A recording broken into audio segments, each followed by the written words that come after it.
I love making puff pastry. I always like to make a good one, a perfect one. So finally, I came up with a tutorial how to make a good one. I will go through the butter. I will talk about the famous French butter sheet. If we don't have the money to buy it, we can make our own. Um, it's it's not that difficult. And also, I will go through the lamination. I'm using here the new Japanese dough sheeter. It's very compact. It's perfect for home use.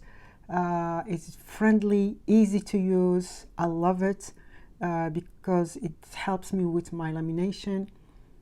And of course, you can use your rolling pin if you don't want to invest money into it.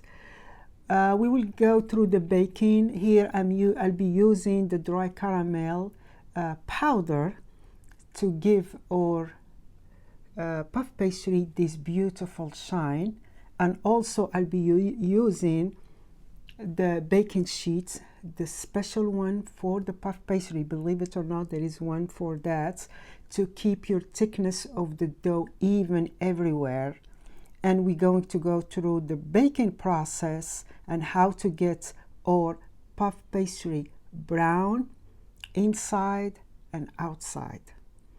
So you're going to have all the steps, and I hope you love this tutorial.